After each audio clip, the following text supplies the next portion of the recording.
Hello everyone, welcome back to Sainik classes. आज हम लोग पढ़ने वाले हैं मैथमेटिक्स यानी कि गणित के क्वेश्चंस कुछ करेंगे, जो कि मैं यहाँ पर 10 सेलेक्टेड क्वेश्चंस लेकर आया हूँ जो कि बहुत ही इम्पोर्टेंट होने वाली है। Top 10 important question. ठीक है, तो सबसे पहले मैं अपने बारे में बता देता हूँ। मेरा नाम है आशुतोष और छोटा सा प्यारा सा चैनल सैनिक क्लासेस। जो भी इस चैनल के बारे में जानता है उसके लिए बढ़िया, जिन्होंने सब्सक्राइब किया उनके लिए धन्यवाद। जिन्होंने सब्सक्राइब नहीं किया है, मेरा रिक्वेस्ट है वो सब्सक्राइब करें, लाइक करें और तथा अपने दोस्तों को इस चैनल के बारे में बताएं, जिससे ज़्यादा लोग इस चैनल से जुड़ सकें और इससे तैयारी अपनी वो भी सुनिश्चित करें। तो आज का लेक्चर स्टार्ट करते हैं एक छोटे से क्वेश्चन के साथ, जो कि यहाँ पे जितने भी क्वेश्चंस मैं डिस्कस करूँगा वो सब के सब प्रीवियस ईयर में, पिछले कुछ वर्ष पहले सब आए हुए हैं। ठीक है, क्वेश्चन नंबर 11, जिसमें हमने ऑलरेडी क्वेश्चन नंबर 10 तक डिस्कस कर चुका है पिछले लेक्चर में। जिन्होंने लेक्चर को नहीं देखा है, मैं उसका लिंक डिस्क्रिप्शन बॉक्स में दे दूंगा, वो जाकर वहां से देख सकते हैं। और इसकी पीडीएफ भी अवेलेबल होगी, क्वेश्चंस का पीडीएफ भी अवेलेबल होगा। ठीक है, विथ सॉल्यूशन। अच्छा, एक बात और, जिन्हें ये क्वेश्चंस आ रहा है वो वीडियोज को पॉज करें, वीडियोज को पॉज करके ट्राई करें पहले। यदि ना आए तब फिर इसको सॉल्यूशन इसका देखें। ठीक है, तो चलिए क्वेश्चन नंबर 11 क्या है, यानी कि क्वेश्चन 11 क्या है। Find the square number line between 75 and 225। 75 और 225 के बीच आने वाली वर्ग संख्याएं ज्ञात कीजिए। यानी कि 75 से लेकर 225 तक के बीच में जितनी भी वर्ग संख्याएं स्क्वायर नंबर आएंगे उन्हीं को हमको लिखना है।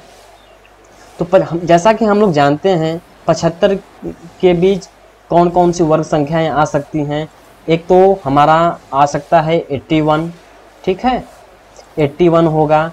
फिर क्या आ सकता है, 100 होगा, ये भी वर्ग संख्याएं हैं। 121 है, 144 है, 169 है, 196 है। ठीक है, बात समझ में आ रही है। वर्ग संख्याएं का मतलब यह होता है, यदि किसी संख्या का डबल कर दिया जाए वो वर्ग संख्या होता है। जैसे देखिए 9 का स्क्वायर किया जाए, 9 का स्क्वायर करेंगे तो क्या होगा, 9 का स्क्वायर का मतलब क्या हुआ, 9 इंटू 9। 9 इंटू 9 करेंगे तो क्या होगा, 81। ठीक है, 81। उसी प्रकार जब हम लोग 10 का स्क्वायर करेंगे तो हमको 100 मिलेगा। ठीक, 11 का करेंगे, 11 का स्क्वायर करेंगे तो 121 मिलेगा। 12 का करेंगे 144 मिलेगा। ठीक है, उसी प्रकार 13 का करेंगे तो 169 मिलेगा। ठीक है, और 14 का करेंगे तो कितना मिलेगा, 196। और यदि 15 का हम लोग करते हैं, जब 15 का स्क्वायर करेंगे तो हमारा मिलेगा 225। 225 यानी कि 225, जो कि हमको यह बताना है कि इनके बीच का नंबर हमको बताना है जो स्क्वायर है। ठीक है, तो हम लोग 75 से लेकर और 225 के बीच की जितनी भी वर्ग संख्याएं हैं सिर्फ उनको बताना है। तो 75 से लेके 225 तक कितनी संख्याएं हैं, 81 है, 100 है, 125 है, 144 है, 169 है, 196 है।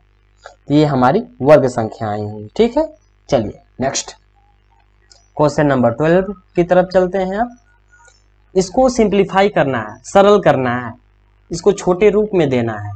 ठीक है, तो जैसा कि हम लोग जानते हैं, बोडमास का नियम हम लोग जानते हैं।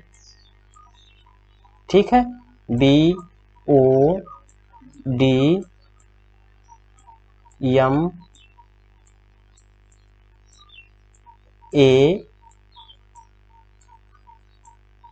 एंड यस बोर्ड मास। इसी के नियम के अनुसार हम लोग सिंप्लीफाई करते हैं। कैसा भी सिंप्लीफिकेशन हार्ड से आ जाए, जब आपको यह रूल मालूम रहेगा बोर्ड मास, तो आप इसको आसानी से सिंप्लीफाई करते हैं, कर सकते हैं, करते हैं और करते भी रहेंगे। ठीक है। बी से ब्रैकेट, ओ से ऑफ, डी से डिवीजन, एम से मल्टीप्लिकेशन, ए से एडिशन, एस से सब्ट्रैक्शन। मीन्स ब्रैकेट में आपका बॉक्सेज जो रहेगा, छोटा ब्रैकेट रहेगा, मझला ब्रैकेट रहेगा, बड़ा ब्रैकेट रहेगा। ओ एफ का भी मतलब मल्टीप्लाई होता है, लेकिन वो वर्ड में दिया रहेगा ओ एफ। ठीक है। इंग्लिश मीडियम वालों के लिए ओ एफ रहेगा और हिंदी मीडियम वालों के लिए का साइन छिपा रहेगा, उसमें का लिखा रहेगा, तो वो समझ जाएंगे, पहले इसको करना होगा। ठीक है। डी से डिवीजन, एम से मल्टीप्लिकेशन, ए से एडिशन, एस से सब्ट्रैक्शन। तो हमको यहाँ पे तो ब्रैकेट तो दिख नहीं रहा है, ना ऑफ दिख रहा है, हमको यहाँ पर क्या क्या दिख रहा है, डिवीजन का साइन दिख रहा है, मल्टीप्लिकेशन, एडिशन और सब्ट्रैक्शन। तो सबसे पहले हम लोग किसको देखेंगे, डिवीजन को सॉल्व करने का प्रयास करेंगे। जब हम लोग डिवीजन को करेंगे तो 125 बाई 25 करेंगे। जब इसको हम लोग डिवाइड करेंगे तो 5 टाइम्स में कट जाएगा, 5 बार में कट जाएगा। 25 में 25, 25 पाँचे 125, यानी कटाने पे 5 आएगा। तो ये हमारा रहा। जब हम इसको भाग दिए हैं इससे इतना से, तो हमारा 5 बार में आया, तो हमने यहाँ पर लिखा 5। ठीक है। इतने को सॉल्व करने पे अब इसको भूल जाइए, अब इतना सॉल्व कर लिए। अब उसके बाद आपका क्या बच रहा है, 125 माइनस 25 इंटू 5 प्लस 25। ठीक है। उसके बाद आप क्या करेंगे, डिवीजन के बाद मल्टीप्लीकेशन करेंगे, तो 25 इंटू 5 करेंगे, कितना होगा 125। तो हमने 125 लिखा माइनस 125 प्लस 25, जो कि 125 में से 125 घटाएंगे तो हमारा कट का 0 होगा और बचा हमारा 25। तो यही हमारा आंसर रहा 25। ठीक है। चलिए नेक्स्ट क्वेश्चन नंबर 13 क्या है, Sudha scored 23 marks out of 30 in maths and 29 marks out of 50 in Hindi. In which subject did she perform better and by what percentage. हमको इसमें यह बताना है किसने ज्यादा परसेंट प्राप्त किया और कितना ज्यादा परसेंट प्राप्त किया, सिर्फ यही बताना है। ठीक है। तो इसको हिंदी में एक बार भी पढ़ देते हैं।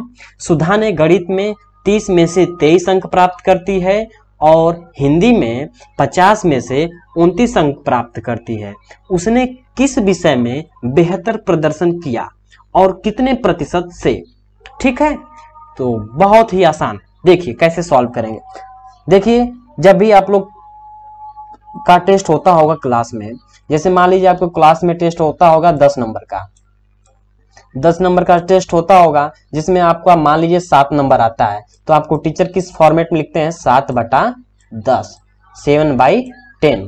मतलब यह हुआ कि आप 10 में से 7 नंबर पाए हैं, यानी कि 10 में से you got only 7 marks. Okay, यानी कि आपका 10 में से कितने अंक पाए हैं, 7 अंक पाए हैं। ठीक है।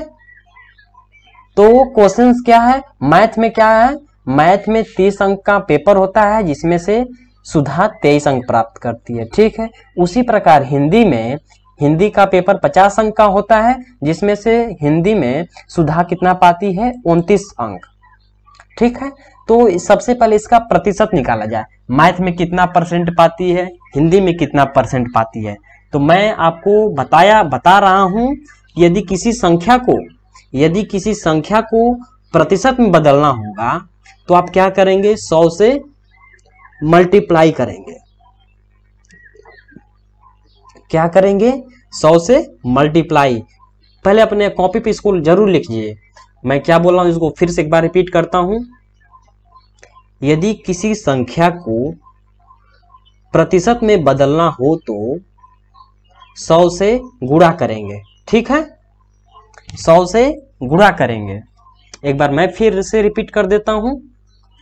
यदि किसी संख्या को प्रतिशत में बदलना हो तो 100 से गुणा करेंगे। ठीक है। तो हमारे पास यह नंबर क्या है 23/30 है।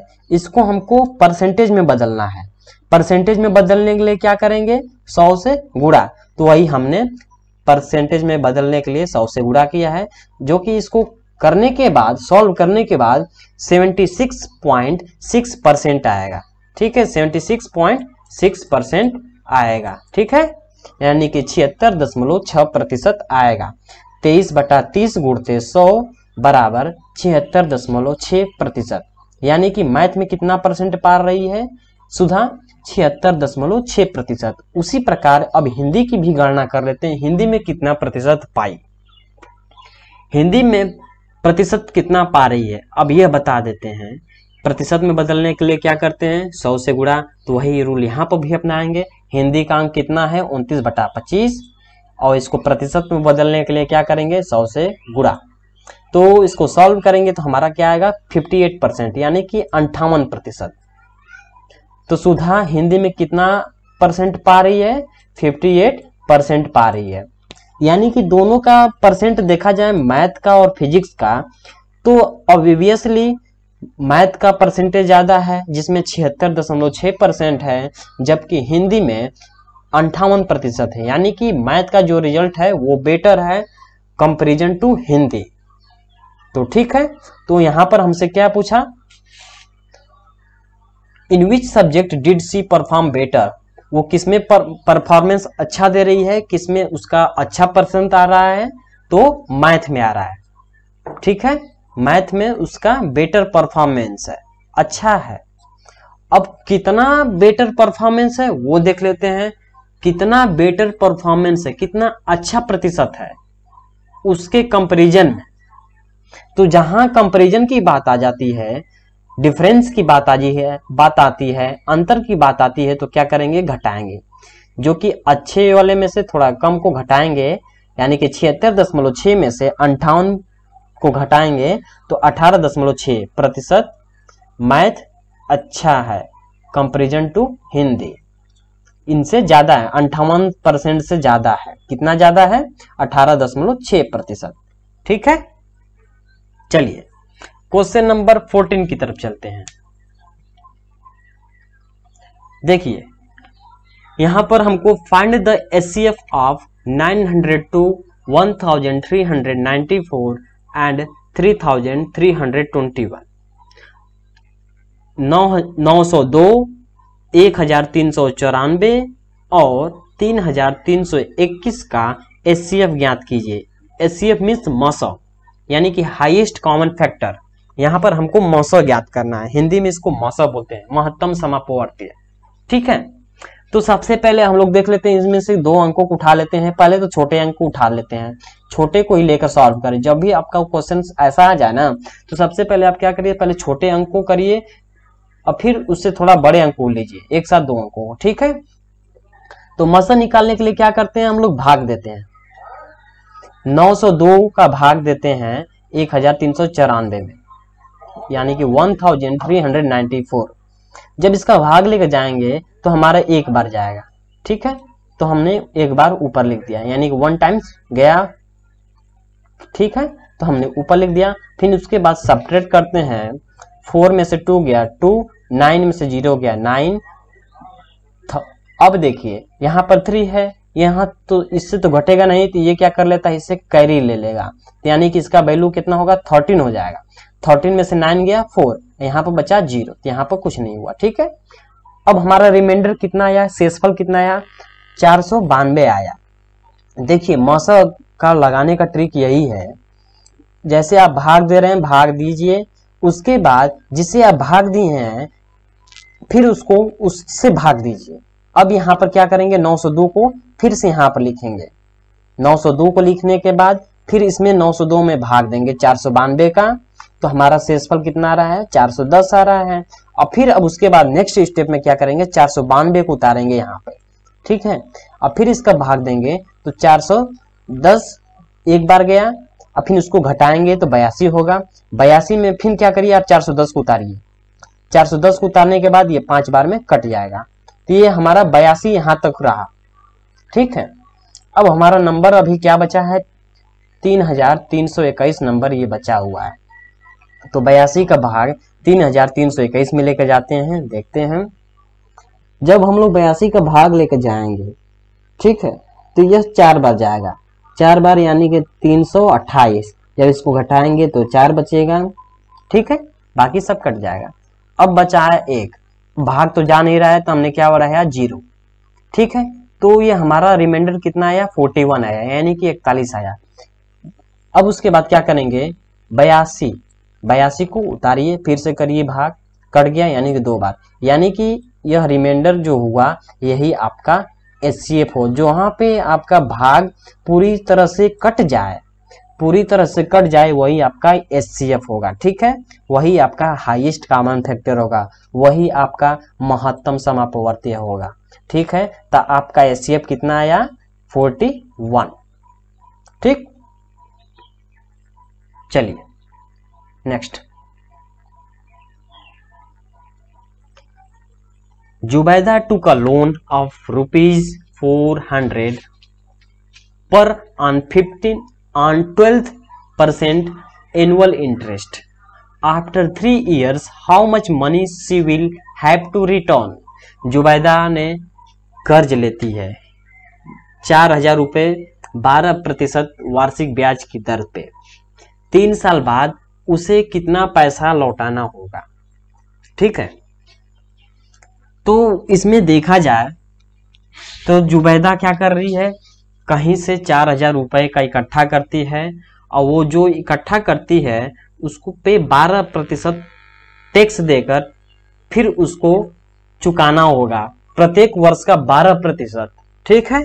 तो 3 वर्ष बाद वो मनी को लौटाएगी तो उसे कितना प्रतिशत देकर कितना रुपए देगी उसको बाद में, सॉरी, वही हमको बताना है, ठीक है।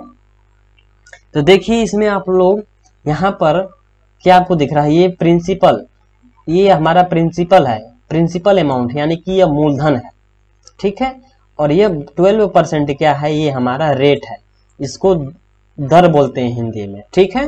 हिंदी में क्या बोलेंगे, दर बोलेंगे। अब प्रिंसिपल को हिंदी में क्या बोलते हैं, मूलधन, ठीक है,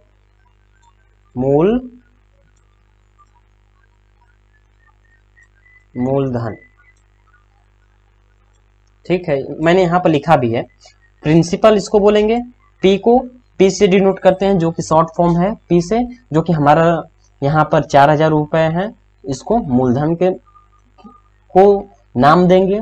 और रेट है 12%, यानी कि यह दर हुआ, और टाइम क्या हुआ 3 साल बाद, यानी कि 3 इयर्स। तो अब हम लोग क्या करेंगे, सिंपल इंटरेस्ट निकालेंगे। सिंपल इंटरेस्ट का फार्मूला है P into R into T by 100, जहां पे आपकी P की भी वैल्यू दी हुई है, R की भी वैल्यू दी हुई है, और T की भी वैल्यू दी हुई है।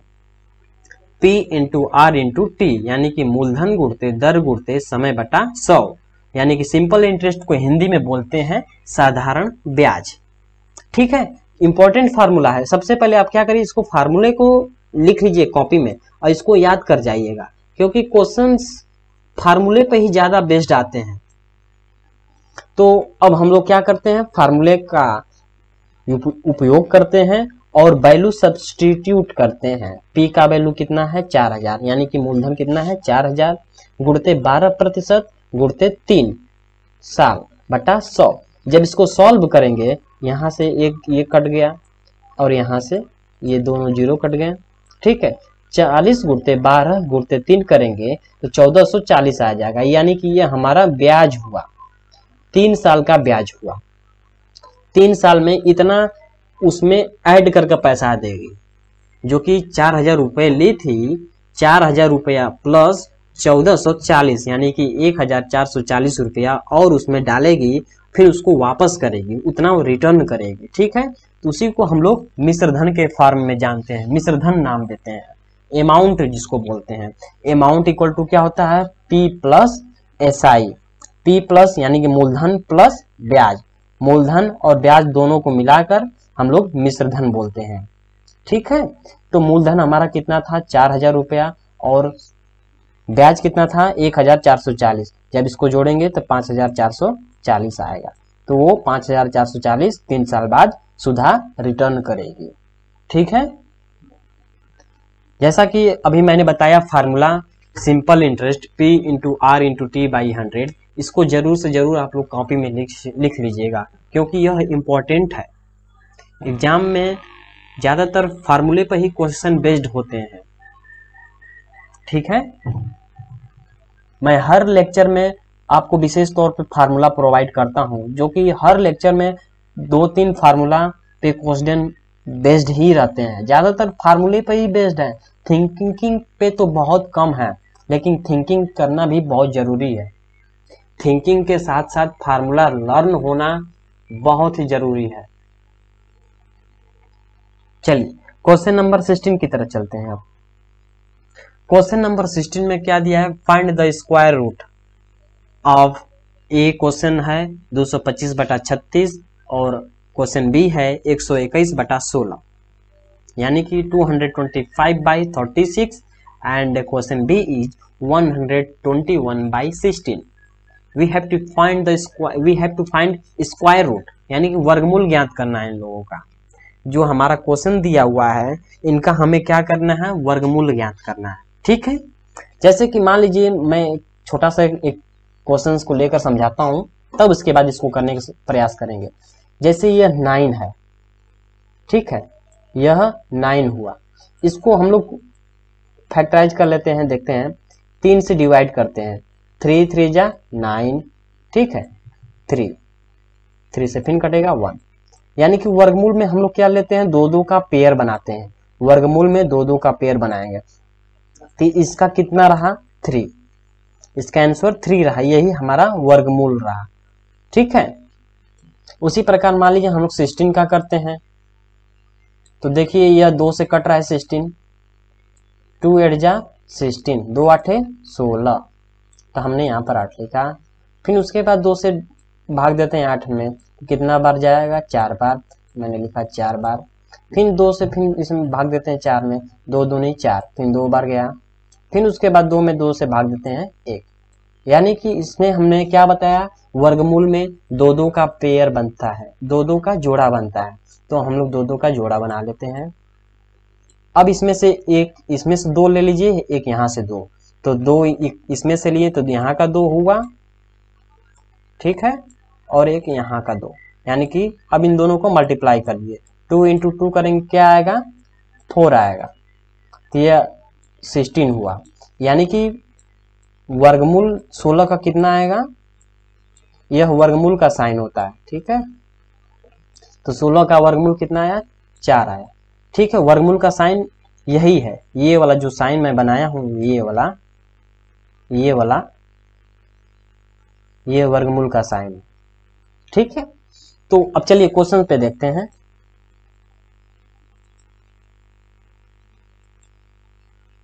एक बार इसको मैं इरेज कर देता हूं। ठीक है, हाँ, अब देखिए 225 को उसी तरह से आप भाग दीजिए। ठीक है, पहले तो इसको 225 किससे किससे कटेगा उसको देख लीजिए, 3 से कटेगा, 5 से कटेगा, तो 3 से भाग देकर देखिए, उसके बाद 5 से दीजिएगा। ठीक है, तो 3 और 5, 3-3 का जोड़ा बनेगा। ठीक है, 3 गुणते 3 गुणते 5 गुणते 5। ठीक है, तो देखिए 3 3 का 9, 50 25, 25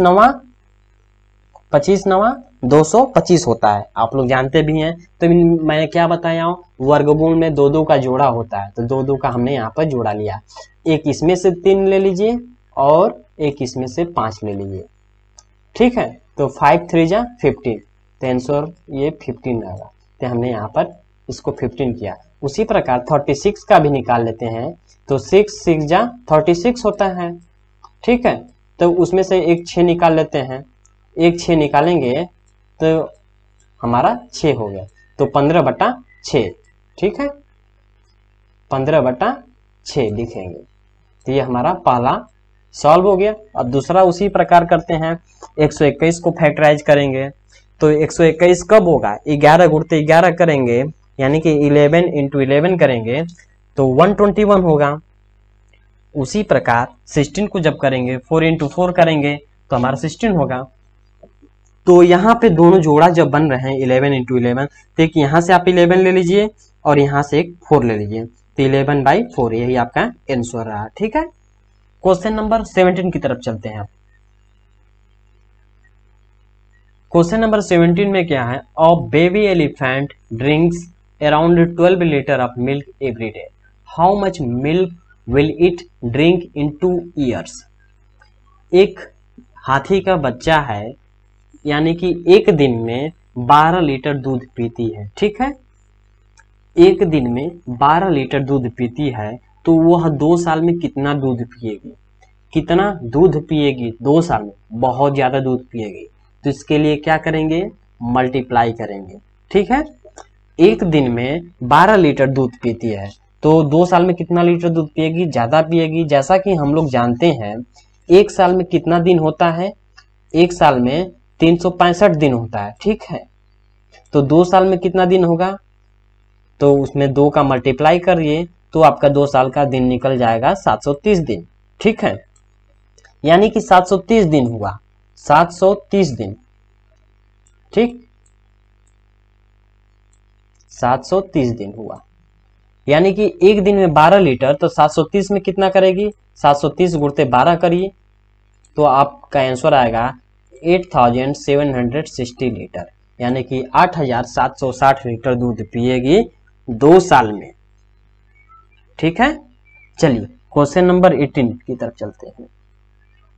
क्वेश्चन नंबर 18 क्या है, John plans to lead tile his kitchen floor with square tiles, each side of the tile is 10 centimeter, his kitchen is 2.2 meter long and 1.8 meter wide. How many tiles will John need?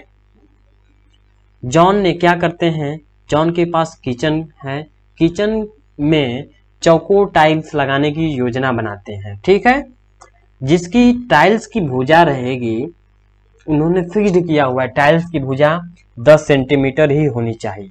ठीक है, तो वहां पर tiles की भुजा कितना दिया हुआ है, 10 सेंटीमीटर, और उनका किचन की लंबाई 2.2 मीटर लंबाई है और चौड़ाई जबकि है 1.8 मीटर। तो अब जान बोल रहे हैं यहाँ पर टाइल्स कितनी बिछाया जाएगी, क्योंकि टाइल्सों की संख्या हमको यहाँ पर बतानी है। ठीक है, तो जॉन ने अपने किचन के फर्श को चौकोर टाइल्सों से करने की योजना बनाई है। टाइल्स की प्रत्येक भुजा की लंबाई 10 सेंटीमीटर है और उनके किचन की लंबाई 2.2 मीटर लंबा है और 1.8 मीटर चौड़ा है। तो जॉन को कितनी टाइलों की आवश्यकता होगी, तो सबसे पहले क्या करिए, आप इसकी जो इकाई दी हुई है मीटर में और सेंटीमीटर में, पहले इसको एक करने का प्रयास करिए, एक में कन्वर्ट करिए। ठीक है, एक में कन्वर्ट करने का मतलब या चाहे सेंटीमीटर में करिए चाहे मीटर में करिए। तो हमने क्या किया है, मीटर को सेंटीमीटर में बदला है। ठीक है, मीटर को किसमें बदला, सेंटीमीटर में। तो जैसा कि हम लोग जानते हैं 1 मीटर में कितना सेंटीमीटर होता है, 100 सेंटीमीटर होता है। तो 2.2 में 100 से गुणा करिए, 2.2 में जब आप 100 से गुणा करेंगे तो आपका आएगा 220 सेंटीमीटर। ठीक है, उसी प्रकार 1.8 में 100 का गुणा करेंगे, 1.8 में 100 का जब गुणा करेंगे कितना होगा, 180 सेंटीमीटर। ठीक है, तब जब आप एरिया इनको गुणा करने के बाद 220 गुणते 180, यानी कि एरिया ऑफ किचन मीन्स वो रेक्टेंगुलर जैसा है, रेक्टेंगुलर के फॉर्म में है। तो रेक्टेंगल का एरिया क्या होता है, लेंथ इंटू ब्रेथ, लंबाई गुणते चौड़ाई, यानी कि 220 गुणते 180 करेंगे। ठीक है, उसी प्रकार अब टाइल्स की बात देख लिया जाए तो टाइल्स 180 मीटर, यानी कि टाइल्स जो हमारा दिया हुआ है क्या, उसकी भुजा कितनी दी हुई है, 10 सेंटीमीटर ना। तो वर्गाकार शेप का है, वर्गाकार साइज का है, तो वर्ग का फार्मूला क्या होता है, वर्ग का क्षेत्रफल बराबर भुजा का स्क्वायर, यानी कि साइड इंटू साइड, यानी कि साइड कितना दिया हुआ है 10 सेंटीमीटर, 10 इंटू 10 करेंगे तो 100 सेंटीमीटर स्क्वायर आएगा। तो नंबर ऑफ टाइल्स निकालने के लिए एरिया ऑफ किचन अपान में एरिया ऑफ ईच टाइल, तो 220 गुणते 180 बटा 100 जब करेंगे तो 22 गुणते 18 बराबर 396, करने के बाद हमारा 396 आ जाएगा।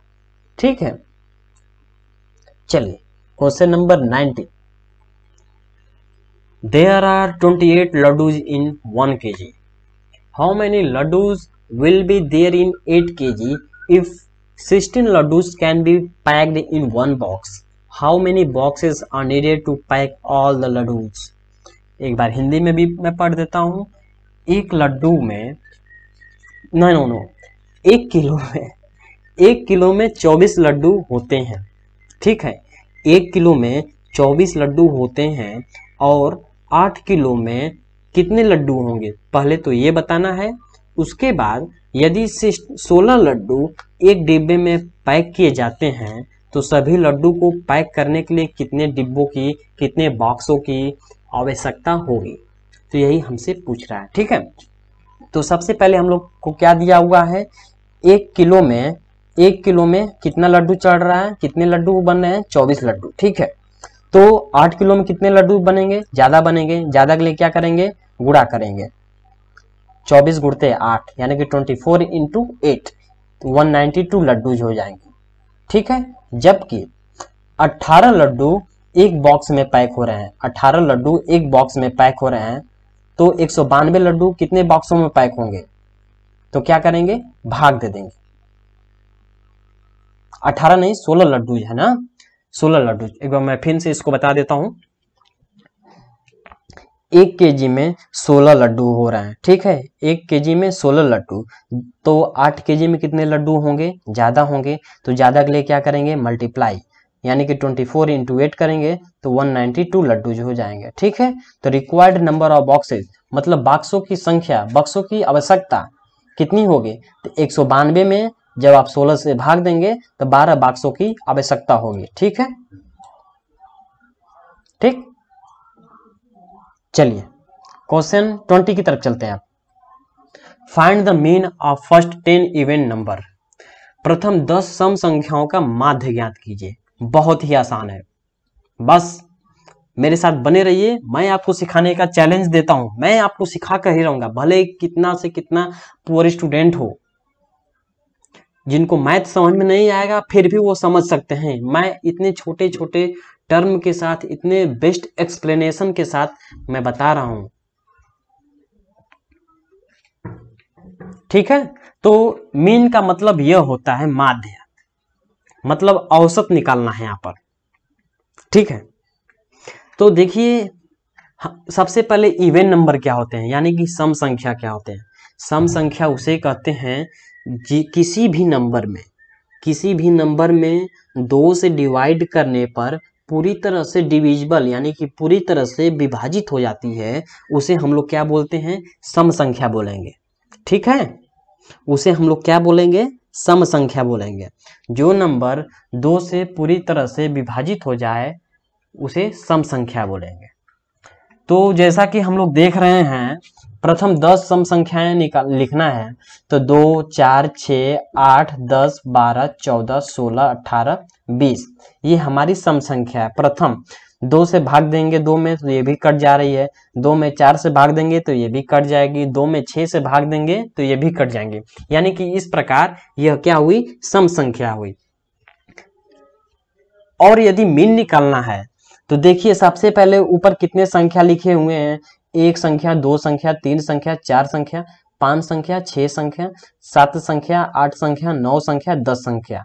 ठीक है, ऊपर काउंट कर लीजिए कितने संख्या लिखे हुए हैं, बटा में 10 यहाँ पर लिखेंगे। यदि मान लीजिए यहाँ पर 7 संख्या होता तो नीचे भी 7 लिखते, जबकि हमारा क्वेश्चन में क्या हुआ, प्रथम 10 सम संख्याओं का माध्य निकालना है, तो हमने प्रथम 10 सम संख्याएं लिखे हैं, उसके बाद 10 से भाग दिए हैं। तो जब इसको हम लोग 2, 4, 6, 8, 10, 12, 14, 16, 18, 20 को ऐड करेंगे तो हमारा 110 होगा। 110 बाई 10 करेंगे तो इसको घटाने के बाद 10 आंसर आएगा। ठीक है, ये हमारा आंसर कितना होगा, 10 होगा। ठीक है, आज के लिए इतना ही। वीडियो अच्छा लगा हो तो लाइक करें, शेयर करें, सब्सक्राइब करें तथा अपने मित्रों को भी इस चैनल के बारे में जरूर बताएं। चैनल का नाम नहीं भूलिएगा, सैनिक क्लासेस। हम हैं सैनिक क्लासेस, तैयारी पूरी जोश के साथ करेंगे। ठीक है, बाय बाय, जय हिंद, जय भारत, वंदे मातरम।